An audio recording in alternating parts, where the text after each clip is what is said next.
Boa tarde a todos. É um prazer eu estar aqui hoje.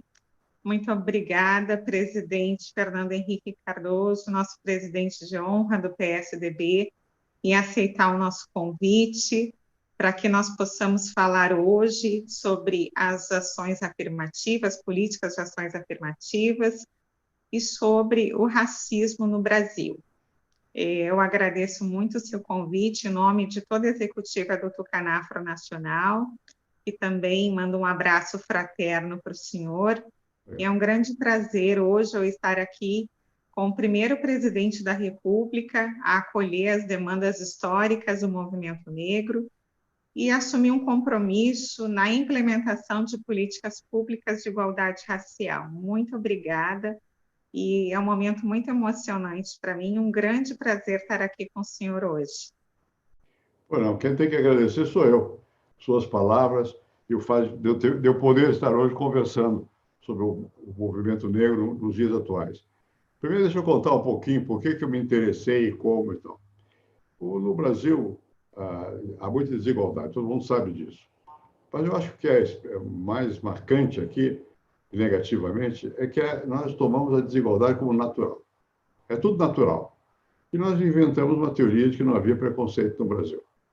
Então, isso foi muito negativo, porque permitiu a aceitação natural de desigualdade como se não houvesse.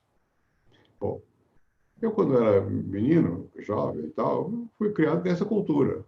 Né? A minha babá, chama-se hoje assim, era filha de um escravo do meu bisavô. E eu achava natural, eu não calçava meia, esticava a perna. Na casa da minha avó, eu não podia eu não me dirigia aos empregados, eu falava em geral o que eu queria. Bom, agora, com o tempo, a gente vai amadurecendo e vai vendo as coisas como são. A uma certa altura, houve uma pesquisa que foi muito importante aqui no Brasil, que foi sobre que a Unesco patrocinou. Era para mostrar ao mundo que o Brasil era um país no qual não havia preconceito racial. Só que as pessoas que foram fazer a pesquisa eram o Florestan Fernandes e o Roger Bastide, eu era fui assistente dos dois, fui aluno e depois eu trabalhava com eles. Eles começaram a ver outras realidades. E eu fui mandado para o Sul, para pesquisar no Sul. Pesquisei em São Paulo com eles. São Paulo, onde aqui hoje tem a Câmara Municipal, era ali chama-se Buraco Quente, era uma casa de cortiço, favela e tal. E o Bastide, que era francês, e falava um português arrevezado, mas ele conseguia falar com as pessoas. Né? E ele tinha uma visão muito mais aberta sobre essas coisas. E o Florestan tinha uma visão com indignação. E o Florestan transmitiu a nós essa indignação. Eu participei dessa pesquisa, nós trazíamos à Rua Maria Antônia, Faculdade de Filosofia, líderes negros para conversarem sobre a situação real, movimento negro, essa coisa toda. E a primeira pesquisa que eu fiz foi com a minha mulher, que já morreu, a Ruth, era sobre Umbanda. Umbanda não é uma religião exclusivamente de negro, né? Não é como candomblé. Né? É uma espécie de mistura de kardecismo, de espiritismo. Mas o curioso é que essa Umbanda, em São Paulo, era muito praticada nos bairros de origem italiana, no Brás, Belenzinho, essa coisa toda. E a minha mulher era de Araraquara. Nós fizemos a pesquisa em Araraquara também. E aí comecei a ter uma convivência maior, através da pesquisa sobre religião negra. Quando eu fui para o Sul fazer pesquisa lá, bom, aí eu vi a realidade. Eu me lembro, não vou esquecer nunca, havia em Porto Alegre um clube chamado Floresta Aurora. Isso. Por que Floresta Aurora? Porque é uma publicação, eu tinha, não sei se ainda tenho, mas devo ter, os jornaizinhos do tempo da escravidão, que os negros faziam, chamaram Floresta Aurora. Era uma homenagem à Floresta Aurora. E havia uma peculiaridade que era difícil entender. Havia um clube de remo chamado Marcílio Dias, que era de negros também. Então, curiosamente, é uma coisa quase psicanalítica, porque a água. Na água, o preconceito era maior. No remo não havia negro. No futebol havia, mas no remo não. Né? Bom, e eu me lembro uma vez, eu estava num clube, esse clube, Floresta Aurora, em Porto Alegre, há mais de 50 anos. e tinha uma moça bonita que era professora. Ela me disse, pois é, eu vou casar com um desses que está aqui. A diferença cultural era grande, mas naquele tempo não havia alternativa para ela. Então, para mim, a questão do preconceito não é uma ideia, é uma realidade. Eu vi como é que funcionava. Né? A diferença de classe existia, mas além da classe tem a cor da pele, né? Que marcava. Né? Então, era bastante profundo isso. Isso me marcou muito, essa pesquisa, que eu escrevi duas teses. A primeira tese que eu escrevi foi sobre cor e mobilidade social em Florianópolis. Né? É a mesma coisa, a questão da ascensão dos negros em Florianópolis. Depois eu escrevi sobre o Rio Grande do Sul. Uma parte é histórica, e nós fazíamos pesquisas nos colégios, com questionários, não sei o quê e tal. E havia o Gilberto Freire, que era o ídolo de todos nós na época. O Gilberto Freire era um grande teórico, sociólogo.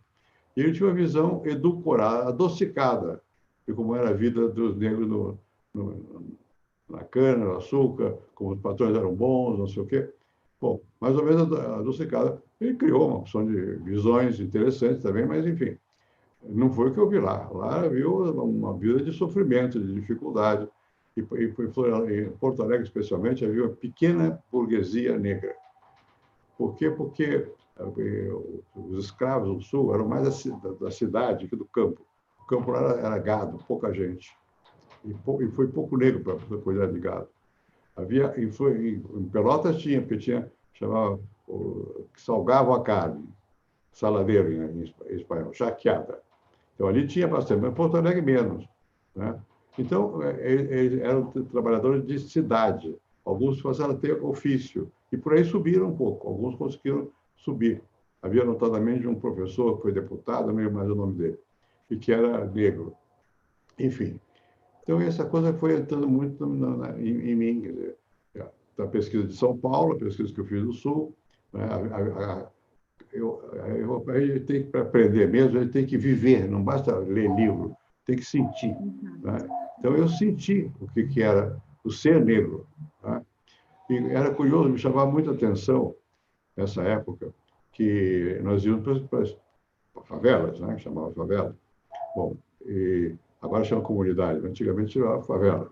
Bom, e eu fui muito... Favela é um morro do Rio, chama-se Morro da Favela. Se chama favela porque, quando acabou a guerra de Canudos, vieram para as favelas, para o Morro da Favela, e generalizou. Bom, mas no Sul, a parte pior das favelas era onde estavam os mais negros. Sempre. Onde tinha um rio, um lixo, uma coisa assim. Então, você vai abrindo os olhos, meu Deus, isso aqui, como é que tem democracia com essa desigualdade? Não dá. Tem que mexer, tem que ter algumas políticas, como se diz hoje, afirmativas. Bom, é claro que eu vivi nos Estados Unidos, e mais tarde. Quando eu vivi nos Estados Unidos, uma cidade chamada Princeton, os meus filhos eram pequenos e foram para a escola pública. E eles se sentavam numa mesa lá. Aí veio alguém americano e disse, aí vocês não podem. Por quê? Porque é só para negro. Era assim o negócio. Eu vi ônibus, banheiro, só para negros. A primeira vez que eu fui aos Estados Unidos, há mais de 50 anos, era assim. Tá? A segregação racial, né? A segregação racial assumida. A nossa era dissimulada. Exato. A grande diferença é isso. Lá era assumida, agora é dissimulada. E houve muita reação. Uma coisa assumida, e também houve muito movimento negro. Enfim, a história toda que nós estamos vendo até agora nos Estados Unidos, recentemente. Né? Você vê um policial matando um negro. E a reação que houve também. Né?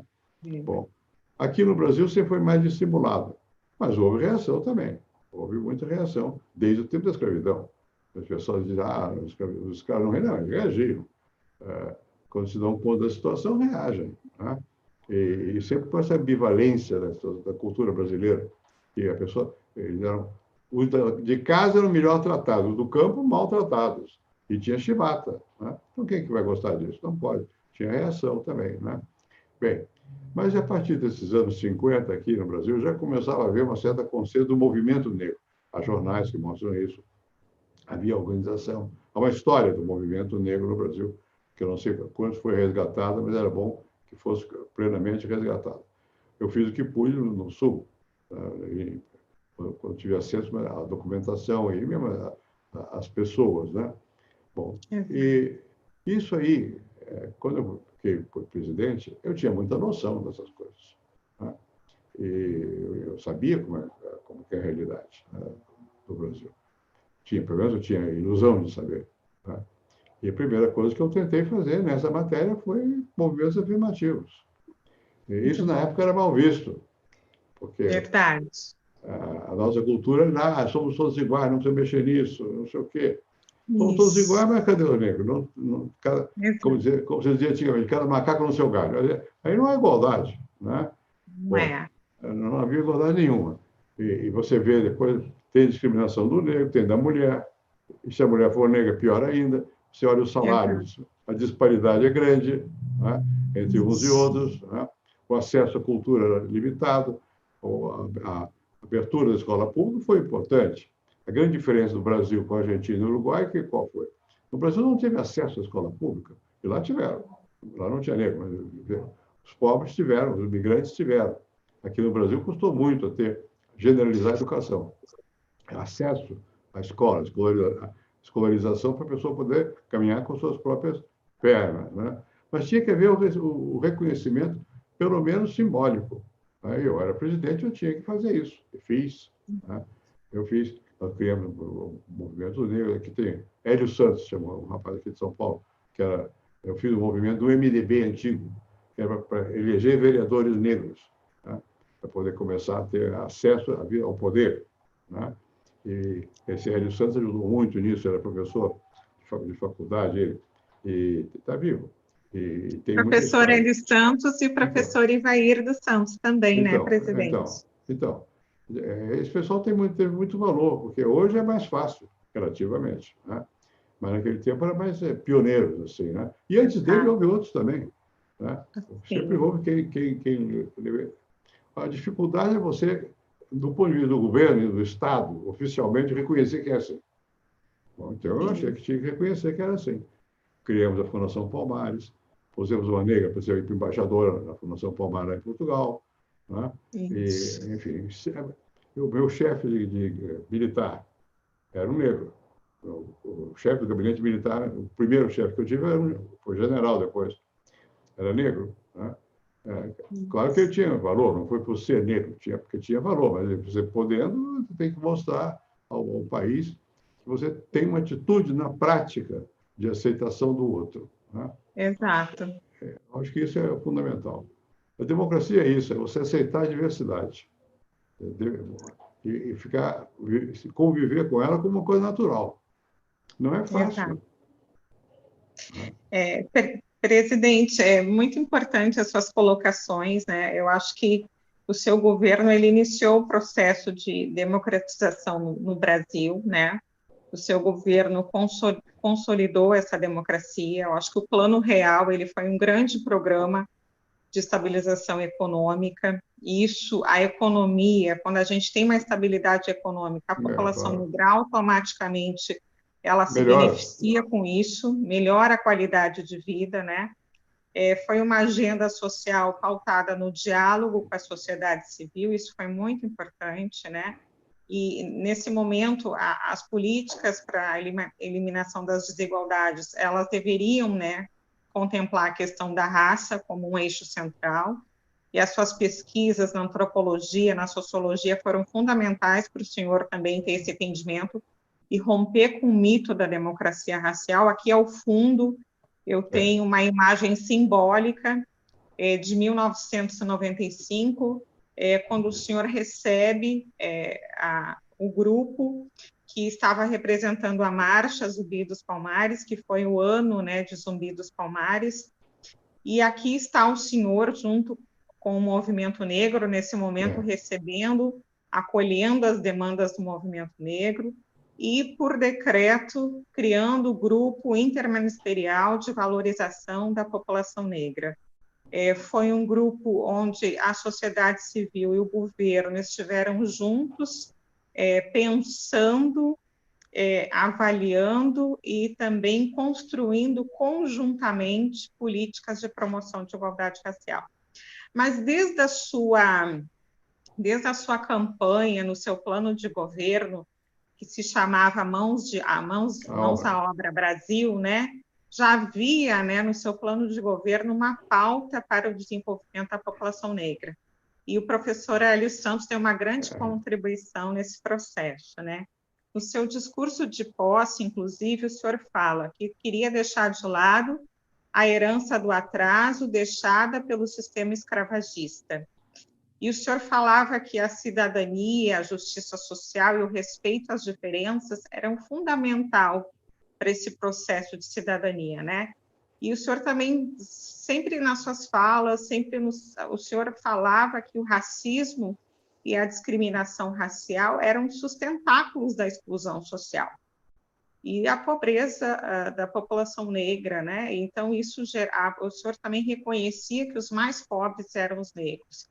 E aqui, nesse momento que o senhor acolhe o movimento negro, as demandas históricas do movimento negro, o senhor também mencionava aqui que nessa pirâmide social, as mulheres negras eram as mulheres mais pobres, né? E hoje a gente sabe, né, que as mulheres negras são as maiores beneficiárias dos programas de transferência de renda, e o senhor ainda enfatiza que as chefes de família, as mães solteiras, né, que as mulheres negras têm essa dificuldade, né? Eu, como uma mulher negra, eu posso lhe dizer que a objetificação dos nossos corpos, né, a vida toda a mulher negra foi vista como a servil, e eu acho que essa sua visão ampliada sobre as ações afirmativas, como políticas compensatórias de reparação e justiça social, foram fundamentais para que a gente pudesse realmente acessar a academia, a epistemologia,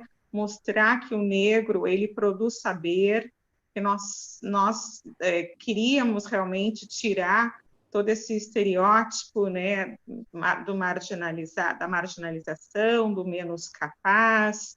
Inclusive, o senhor falou muito nesse momento histórico que a mídia, né, o senhor queria também avançar nas mídias para que pudesse romper com esses estereótipos que sempre eram mostrados, esse racismo recreativo.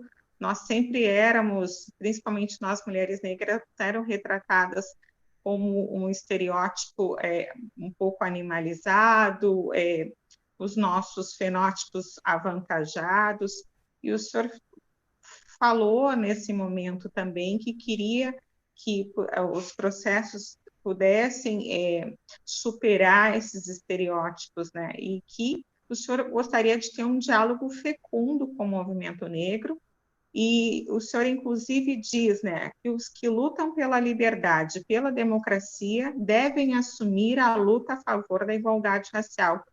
Então, foi fundamental essa reativação firme da Fundação Palmares, a revisão bibliográfica sobre essa repetição de ideias pré-concebidas que eram inaceitáveis, a revisão bibliográfica do currículo, colocando a África como berço e a formação da nossa cultura.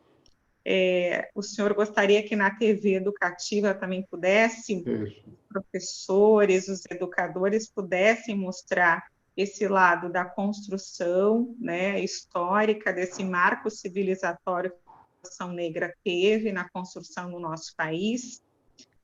Na área do trabalho, o senhor sempre falou sobre a discriminação racial, né, que deveriam e implementou grupos de fiscalização, estímulo aos empresários que tivessem uma consciência democrática para não haver discriminação nem de sexo nem de raça, e que o negro pudesse também ter ascensão salarial, pudesse ter cotas no serviço público, né? Toda essa discussão sobre as ações afirmativas, sobre o sistema de cotas como ação compensatória, foi iniciada pelo seu governo.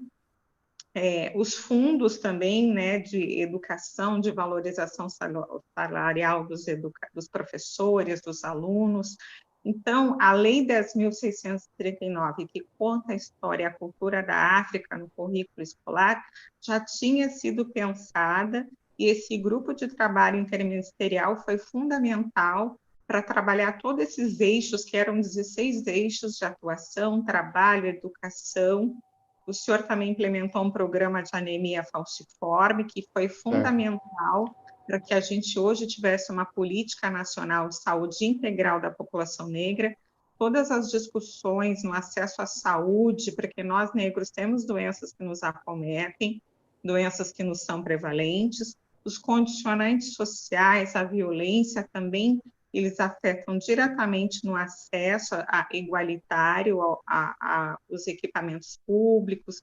Nós estamos vivendo aí um momento de pandemia, a gente sabe das dificuldades que nós temos, né? A situação de vulnerabilidade social, a pobreza, os condicionantes sociais afetam diretamente no acesso igualitário às políticas. Então, é muito importante que nós possamos falar que o senhor foi o primeiro presidente da República a acolher as demandas do movimento negro e dar voz em um processo de ampla participação social, né? Porque é muito importante que para consolar essas consciências é um caminho de construção. E o senhor dizia sempre que o senhor queria oportunidades iguais, que era necessário resolver esse solo da pobreza, né?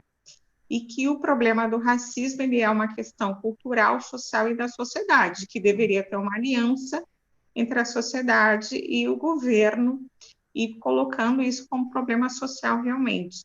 E aí o senhor cita ali que a sociedade move-se com ação pública e vice-versa, sendo um nexo necessário.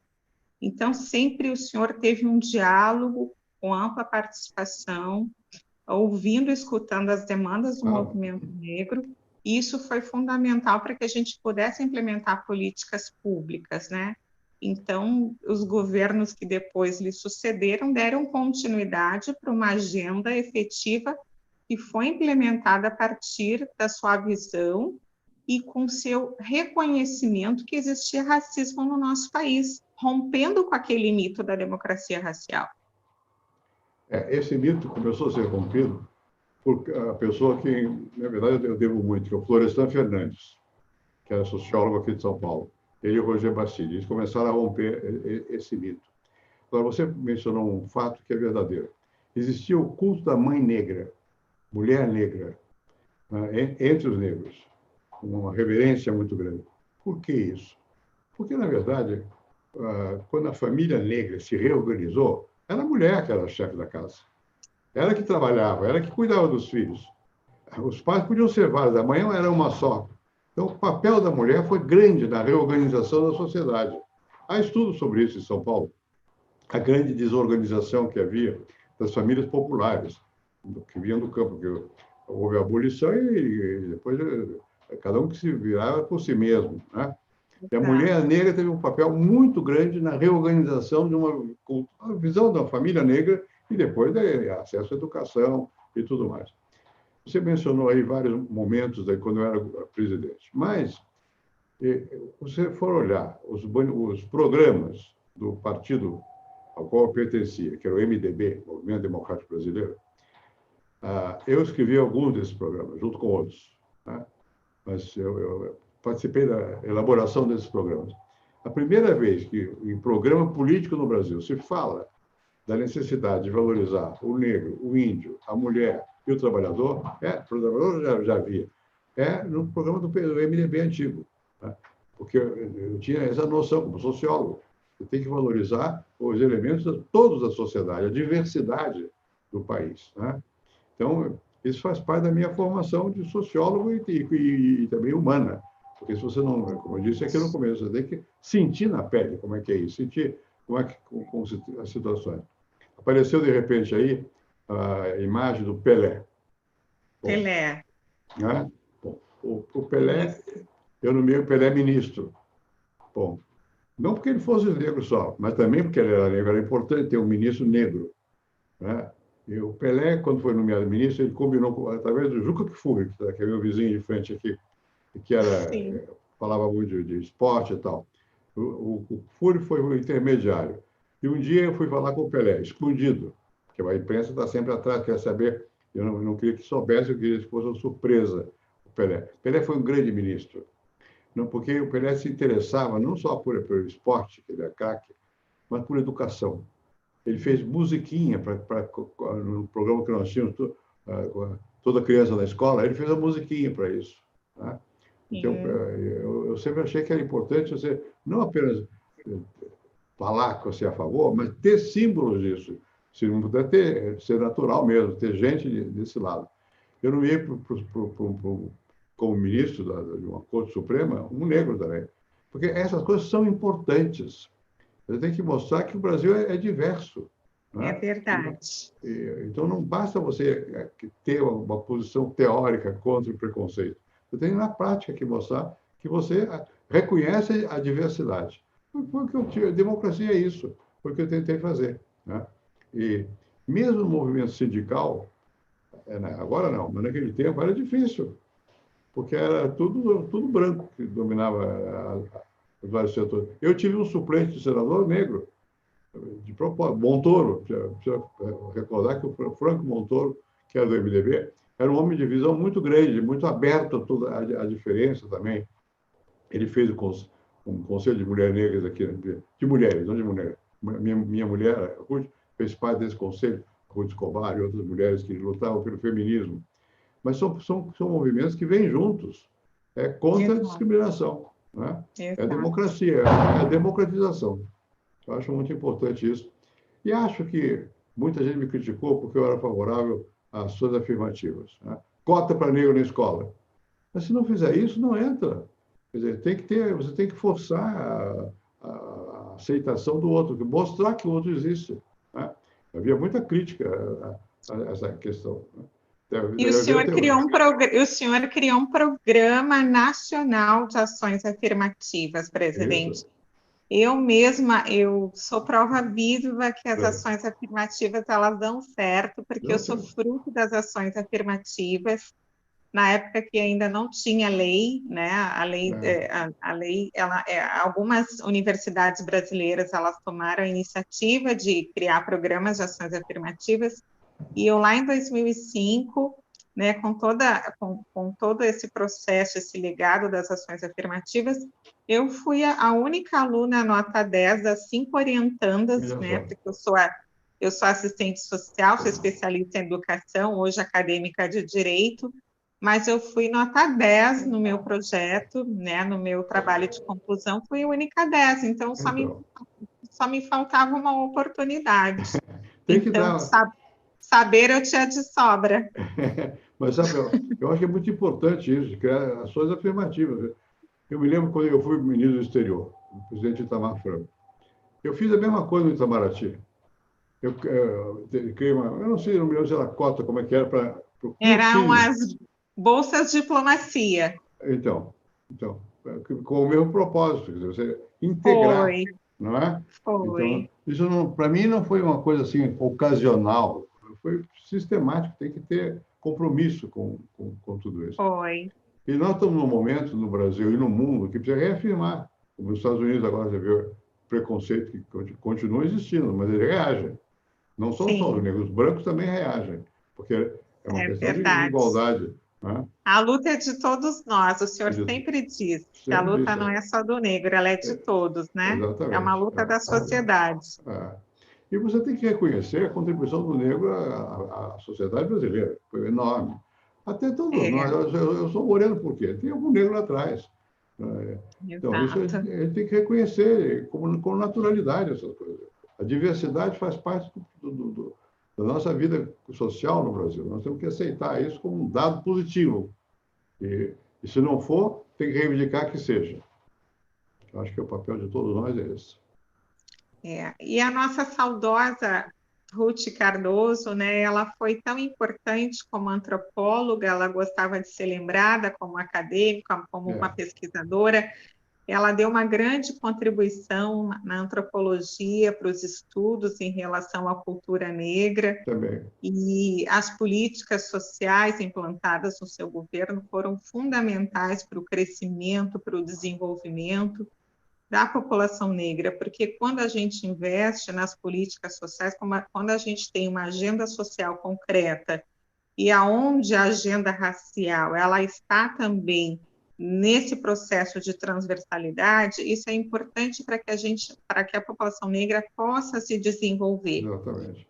E na Secretaria de Direitos Humanos, né, nos seus 2 governos, nós tivemos uma agenda racial que foi muito importante. Eu lembro do seminário Multiculturalismo e Racismo, inclusive veio aí pesquisadores importantes dos Estados Unidos.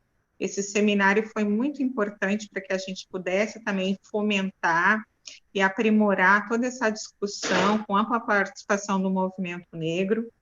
Além das bolsas de diplomacia no IPEA, também o senhor implementou os dados estatísticos, que os formulários tivessem também o recorte, menção ao negro.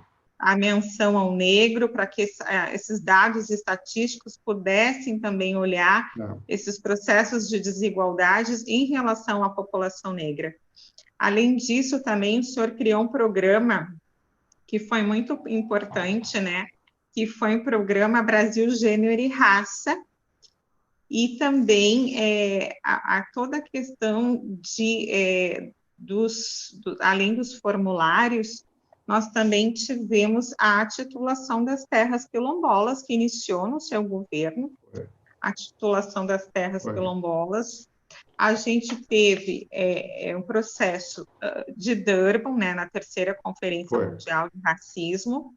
O Brasil, a maior delegação brasileira, que foi a África do Sul, foi a delegação brasileira.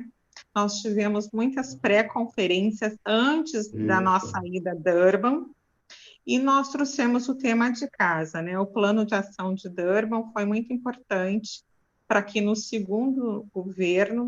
nosso segundo governo, nós pudéssemos ainda mais implementar os programas de ações afirmativas e a consolidação das políticas de promoção de igualdade racial. Então, nós tivemos muitas políticas implementadas que os governos posteriores deram continuidade, como a criação da CEPIR.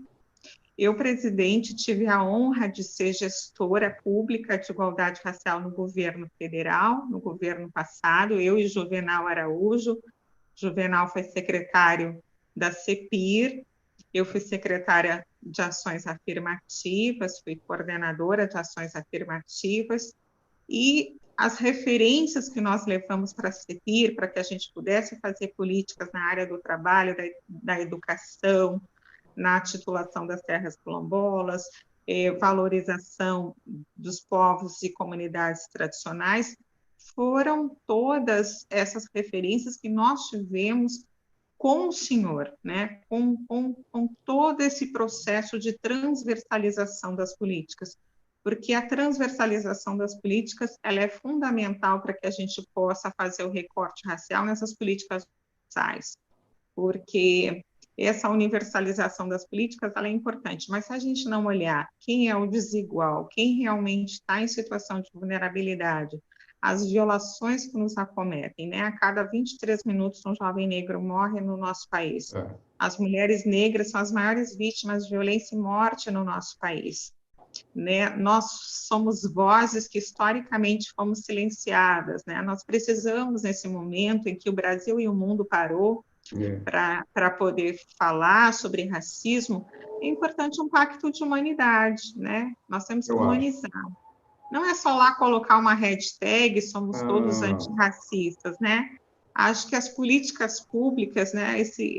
Eu fiz questão de deixar esse vídeo simbólico, histórico, porque tudo tem um ponto de partida e hoje nós estamos vivendo um retrocesso das nossas políticas, infelizmente. Não há uma agenda racial, não há uma agenda social, o legislativo vem fazendo um papel muito importante, né? E principalmente hoje nós temos lá a CEPIR e a Fundação Palmares, no anonimato, e eu fui gestora de igualdade racial, tive a honra de trabalhar com o Juvenal Araújo, nosso presidente de honra do Tucanafro, foi secretário da CEPIR, e nós trabalhamos políticas de educação, saúde, trabalho, empreendedorismo, mas com referenciais importantes e um legado que o senhor nos deixou. Então, eu fiz questão de estar aqui hoje, da gente relembrar momentos importantes, o compromisso que o senhor assumiu com as políticas públicas de igualdade racial, as suas pesquisas, os seus livros, as matérias que o senhor se debruçou, e saber que desde o processo escravagista, dia 13 de maio, a Princesa Isabel aboliu a escravidão, com apenas 2 artigos, mas no dia 14 de maio nós não tínhamos o Estatuto da Igualdade Racial para que pudesse garantir o acesso à terra, à saúde, à educação. E, então, hoje nós temos esse processo de desigualdade e exclusão no nosso país por toda uma herança escravagista, né? Então, há uma herança de privilégios e há uma herança de desigualdade. E o senhor sempre diz que não basta ter as leis, nós temos que colocar em prática. O senhor sempre mencionou que colocar as leis em prática. A própria Constituição brasileira já diz que os direitos são inerentes e iguais para todos. Mas nós sabemos que na prática não é bem assim. Mas nós temos aí, e eu fiz questão de lhe ouvir hoje uma aula, né? Não, eu apenas dou um testemunho. Eu me lembro na Constituinte, falava-se quilombola. Ninguém tinha muita noção, mas havia um sentimento de que era preciso criar um clima de igualdade no Brasil.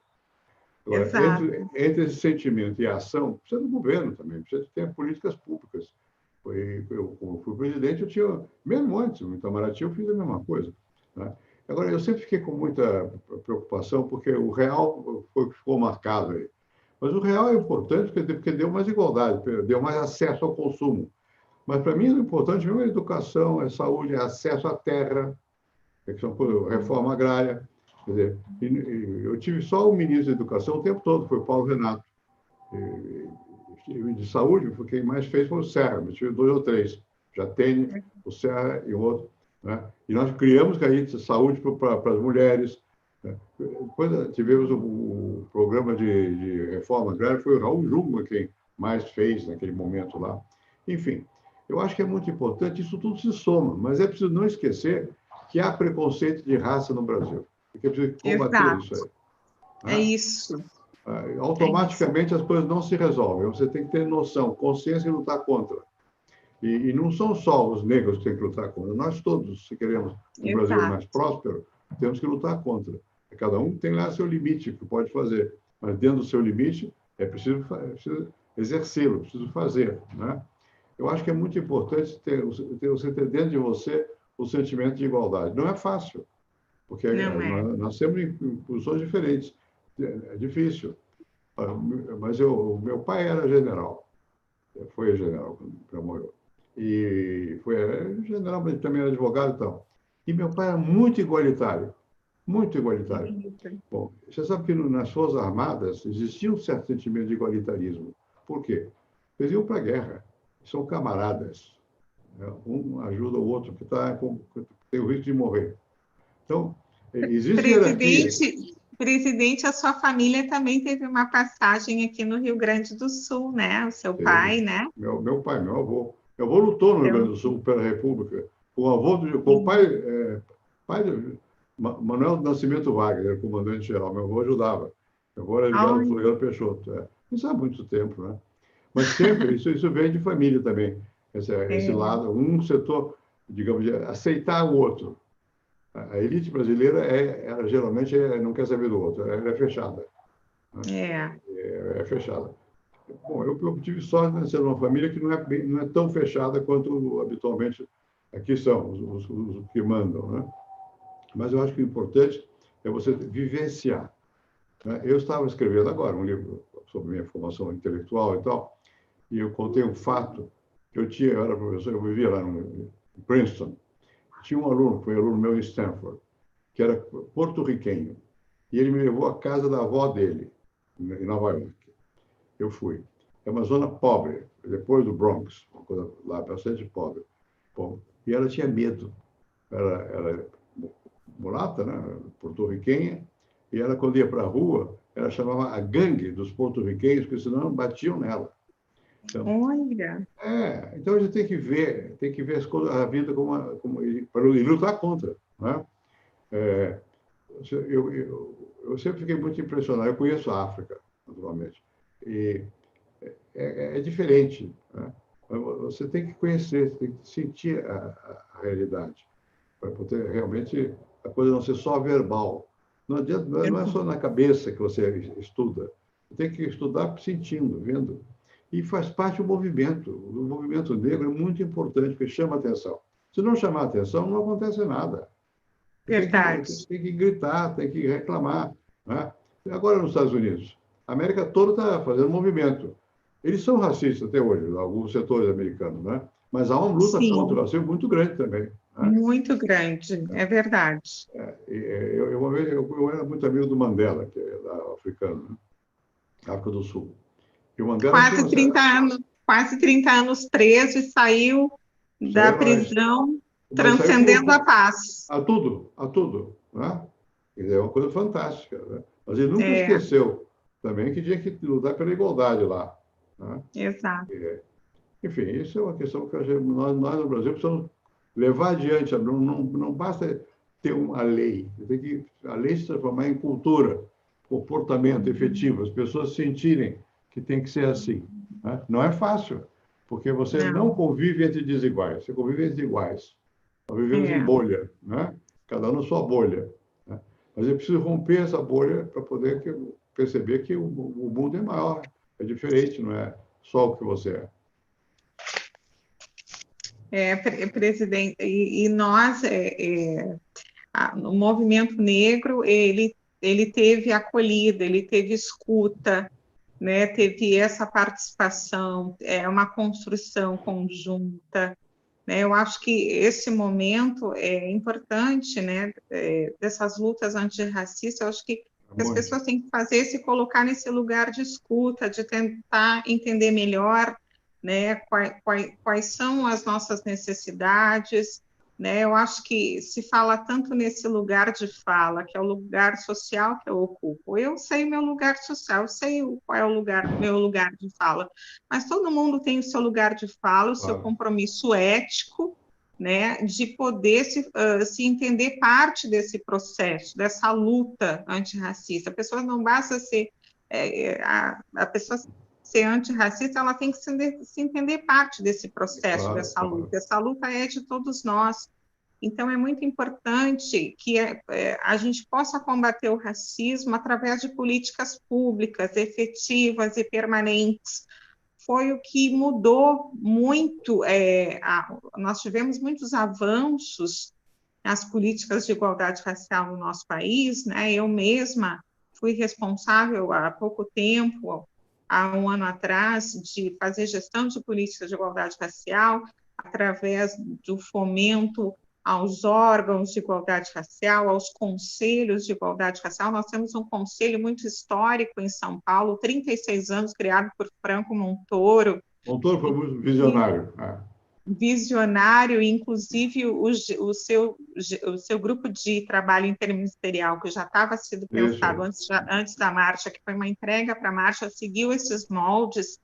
Então, nós precisamos, né, a gente precisava, nesse momento, que o governo atual pudesse implementar políticas de igualdade racial através das coordenadorias de igualdade racial, dos conselhos de promoção de igualdade racial, implementando o Sistema Nacional de Promoção de Igualdade Racial, operacionalizando todas aquelas políticas que estão lá consolidadas no Estatuto da Igualdade Racial, porque nós só vamos combater as desigualdades, a gente vai promover o desenvolvimento pleno da população negra através de políticas públicas de acesso igualitário, geração de renda, emprego. O senhor sempre falou que a educação também é um Isso. alicerce de tudo isso.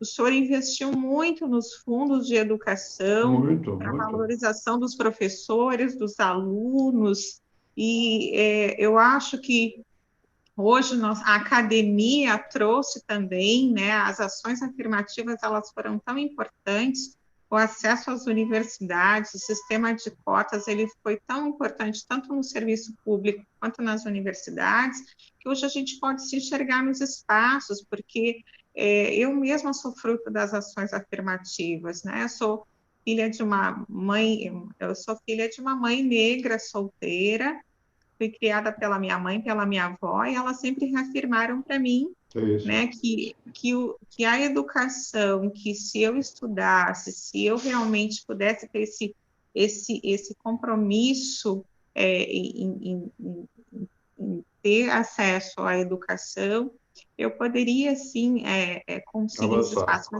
Mas a gente sabe que a sociedade não é assim, né? Muitas vezes a gente sabe que nem todos os meninos e as meninas jovens das periferias têm condições de acessar os espaços igualitários, né? A gente vive aí um retrocesso das políticas e o ministro Weintraub, antes de deixar o Ministério da Educação, revogou a lei, as cotas para a pós-graduação, né? E aí o Legislativo teve que fazer um esforço muito grande para que nós pudéssemos ter esse direito novamente. Então, infelizmente, a gente vive um retrocesso das nossas políticas. Mas diante desse retrocesso, tem que se organizar, e gritar, e protestar, e falar.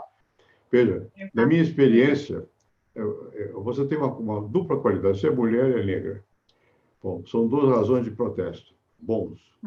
Na minha experiência como presidente, quando eu ia para o interior, sobretudo no Nordeste, sempre me chamou minha atenção que as mulheres tinham mais vigor que os homens para reclamar. Quando dava a palavra à mulher, ela reclamava. Mesmo na rua, reclamavam. Né? Bom, isso se você não tem um entendimento do jogo do poder e tal, você fica com raiva. Mas tendo, você não fica, você acha que é normal. Tem que reclamar. Né? E nesse momento, que estamos aí com um governo que não quer olhar para a realidade, tem que fazer com que olhe, tem que ver. Né? É um momento que mais precisa de movimento negro, de mulher negra, de ação de todos, né? Mas da pobreza. Precisa reagir. Né? Não pode simplesmente aceitar. Porque muitas vezes quem está no poder nem sabe o que está acontecendo. Né? Se não veio dentro dele, não sabe. Então tem que chamar, gritando. Né? Veja nos Estados Unidos. Né? É verdade, presidente. Como eles fazem, eles lutam. Né? Na África também lutaram. Né? Isso. Aqui tem que lutar. Esse movimento dentro dos partidos é muito importante. Também tem o lado afro, tem que chamar a atenção. Senão as pessoas esquecem. Mas, presidente, foram mais de 30 mil negros e negras marchando na esplanada dos ministérios em 1995, então. E o senhor acolheu de uma forma respeitosa, carinhosa, e nesse mesmo dia aqui, o senhor assina o decreto de criação do grupo interministerial. Imagina se hoje a gente vai marchar na esplanada. O senhor acha que a gente vai ser recebido? Não, mas com água. Eu vou jogar água em você para dissolver o grupo. Mas é preciso insistir. É verdade. É verdade. Tentar, de qualquer maneira, é preciso forçar as portas dos palácios. Eu queria... A gente já está chegando quase uma hora dessa conversa produtiva, carinhosa. Eu estou realizando um grande sonho meu, porque eu sou uma admiradora sua, eu como mulher negra brasileira, eu não posso deixar de dizer que eu tenho um carinho muito grande. Eu quero mandar um abraço para todos que acompanharam a nossa live, a juventude, as mulheres, a diversidade tucana, os nossos apoiadores, líderes do movimento negro, toda a nossa militância, os nossos amigos, entidades do movimento negro que estiveram aqui conosco hoje.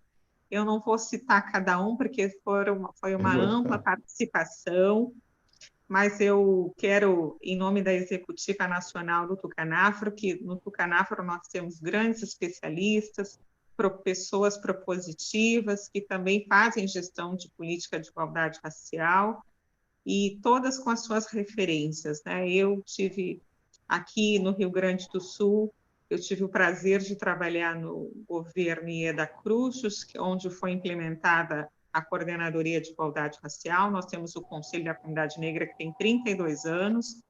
Isso mostra que as suas pesquisas do movimento aqui negro era organizado. Hoje eu estou na gestão do governador Eduardo Leite, na diretoria do PROCON, junto com uma grande especialista da área de direito do consumidor. Quero mandar um abraço para a Cris, para todos os gaúchos aqui, o nosso presidente Matheus Vespe, o governador Eduardo Leite, as pessoas, os gaúchos que estão me acompanhando, né, porque eu sou uma mulher gaúcha. E muito obrigada por o senhor disponibilizar o seu tempo, por nos trazer também o senhor é um visionário de trazer uma visão importante para que a gente tenha avanços e desafios. Eu queria lhe fazer uma pergunta. Nossa. Qual seria a grande receita para que a gente pudesse superar essa grande crise econômica que afeta todos nós? Nós estamos passando por um momento muito triste, muitas vidas perdidas, não é uma gripezinha, é uma pandemia, uma doença que não tem cura, que vem levando cada dia muitas mães, pais de família, crianças, idosos, e nós estamos passando por um momento muito difícil no nosso país, um ambiente de intolerância que está instaurado, as nossas vozes, elas estão cada vez mais sendo silenciadas, principalmente nós negros, que nós estamos nessa exclusão social, nessa linha da pobreza, sendo afetado por essa pandemia. Qual seria a saída, presidente, para que a gente pudesse melhorar a capacidade de fazer um Brasil com desenvolvimento econômico e com diálogo com as instâncias internacionais, como o senhor fez através de vários projetos de cooperação internacional, principalmente com a igualdade racial? O senhor dialogou e trouxe muitas coisas importantes para o nosso país, né, com diálogos com países, com desenvolvimento, estabilização da moeda. Qual seria a grande receita para que a gente pudesse superar um momento tão triste que a gente está vivendo? Vamos ver. Em primeiro lugar, eu já sou velho, né? Já passei por muitas crises, mas nunca vi como agora. Porque agora nós temos uma crise econômica, que já vinha de antes, uma recessão. Nós temos uma crise de saúde pública, que é a pandemia, e nós temos um zigue-zague político que parece que não tem rumo. Como é que você conserta isso? Hoje eu estava vendo uma live também, na minha fundação aqui em São Paulo, um grande economista inglês falando. E o que ele dizia? Ele dizia que o mundo pode se preparar que vai ter a diversidade grande na parte econômica e que essas pandemias talvez não seja a última, porque elas têm uma certa possibilidade de se propagar. Então, você tem que ter uma saída. Primeiro, as pessoas têm que saber o mundo em que pisam, né? Então, eu acho que a saída começa por aí. Tem que ser uma política diferente, uma política nova. Nova não no sentido de novidade, porque já se sabe, mas de gente que conheça o mundo, a realidade. E a realidade implica essa diversidade, sobre a qual nós falamos aqui. E implica também entender que o mundo é áspero, né? E que nós vamos viver um mundo em que o predomínio das duas grandes potências, nos Estados Unidos e China, não só pode continuar, como pode aumentar a tensão. A grande vantagem estratégica, não foi isso que ele disse, eu penso, é que nós estamos longe dos polos de poder. Estando longe dos polos de poder, não há por que se aderir a um lado. O nosso lado é o povo do Brasil, é o Brasil. Tem que puxar o máximo para nós aqui. Ora, na situação que nós estamos, hoje, o prioritário é a vida. Medidas que levem a uma eliminação progressiva desse vírus, coronavírus, né? É a vida. O mais importante do que tudo é a vida, manter as pessoas vivas. E agora, vamos ver aqui, junto com a vida, vem um problema que nós vamos verificar claramente, a desigualdade. Por quê? Porque o vírus veio de avião, mas agora pegou o povo. E vai matar populares, crescentemente negros, mulatos, brancos também, mas vai matar lá embaixo, né? Bom, então, as classes mais acomodadas não vão ficar felizes, vão para a rua. Ou então quer que fique em casa. Mas vai ficar em casa onde? Quem não tem casa, com a casa pequena, tem várias crianças e tal. Então, você tem que ter não só um governo que tenha noção dessas coisas, como que sabe que você tem que crescer a economia, mas crescer para melhorar a vida do povo. Inclusão social. O mal do que eu vejo no Brasil de hoje é que há um sentimento de exclusão. Não, tem que ser com inclusão. Não existe um país que cresça. Olha, eu vivi em muitos dos países do mundo.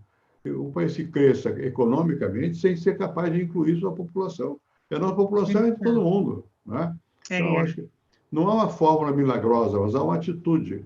O que é mais importante é que os líderes políticos, sobretudo o presidente, que eles deem um caminho e uma esperança. Ninguém vive sem esperança. Se eu for viver só para recordar o negativo, é só olhar em volta. Mas tem que abrir um caminho. Então, nós temos esse caminho é inclusivo. Tem que ter esperança de que vamos ter um futuro melhor. Eu me lembro, no tempo do Juscelino, eu era estudante ainda, o professor talvez era muito jovem. O Juscelino, que era muito alucinado, ele abriu um caminho de esperança. Vamos crescer. 4 anos, 10 anos em 5, sei lá o que ele dizia. Né? Bom, nós estamos sem ânimo no Brasil. É preciso voltar a ter ânimo. E vai ter desemprego. E vai ter desemprego. Então, você vai ter que ter emprego, vai ter que ter crescimento da economia. Como? E vai ter que jogar com esse mundo que é dividido em polos. Para quem escolher um dos lados, se esse lado não te der nada? Tem que tirar o que puder dos dois e fazer o benefício do povo aqui. E para isso tem que ter visão e tem que ser inclusiva. Aí entra tudo. Aí entra toda essa questão que nós já conversamos, que nós somos um povo diverso e essa é a nossa virtude. É uma vantagem, não é uma desvantagem. Tem que cantar como vitória aquilo que foi até hoje visto como se fosse discriminado. Não, não. É juntos que nós vamos avançar. É juntos. Presidente, eu sou assistente social, né? O senhor sabe que o assistente social ele tem esse papel de fazer a inclusão social, de garantir direitos, né, na proteção social básica, média, especial, de média e alta complexidade, e o nosso compromisso é fazer inclusão. E os programas de transferência de renda, o Bolsa Família é uma fusão, o senhor sabe, né? Eu sei. Vale Gás, o Bolsa Escola, e nós, hoje, nós estamos, né, acho que nós teríamos que tornar o Bolsa Família, dar constitucionalidade para o Bolsa Família. E mais que o Bolsa Família. Hoje o Congresso tomou uma decisão importante, tem que dar dinheiro a quem não tem. O que é a consequência disso? O governo vai sair mais endividado, é verdade. A dívida vai aumentar. Exatamente. Vai fazer o quê? Nesse momento... Políticas sociais, nesse momento, é investimento, né, presidente? Tem que fazer isso, tem que pensar no futuro. Tem que pensar no futuro, levar bens de informação para a população, porque a população carece de bens de informação, a gente poder orientar, dialogar e realmente fazer um processo de escuta, de acolhida e compromisso com a diversidade, né? Porque o Brasil é o Brasil da diversidade, mas a gente tem que saber que nessa diversidade, quem são os grupos que estão à margem da sociedade, os grupos que estão em processo de exclusão e que sofrem com a violação de direitos humanos. E quando a gente fala em violência policial, a gente quer uma polícia, uma polícia preventiva, pacífica, mediadora, que possa realmente olhar o negro não como um suspeito padrão da polícia, porque muitas vezes hoje a pessoa atravessa a rua quando vê um menino jovem negro e ele está indo para a escola e a pessoa acha que vai ser assaltada por ele. Então, são estereótipos marginalizados que o negro sempre teve, né, da vida toda, a gente visto como menos capaz, como a gente não produz conhecimento. Nós, negros, podemos estar em todos os campos de atuação, e o senhor mesmo mostrou, né? O senhor sempre falou que a gente pode estar dialogando, sendo na área da educação, da saúde, não só na área racial, mas nós podemos contribuir com o saber que perpassa por todos os campos de atuação. Você é gaúcho, a gente tem a sorte que tem um governador que é aberto, tem noção das coisas. Tem muita noção. Isso é E eu bom. agradeço imensamente. Eu Por mim, eu que, ficava aqui com o senhor a tarde toda, mas eu que agradeço muito. Muitíssimo obrigado, boa sorte e vamos continuar lutando com os movimentos negros aí, fazer com que tenham presença, porque nós precisamos de mais democracia, que significa igualdade. democracia representativa, nós estamos no ano eleitoral, que a gente possa eleger prefeitos, vereadores Isso, negros, também. e que a gente possa estar representado nos espaços de poder e decisão, porque o Isso senhor aí. já mostrou que isso é possível.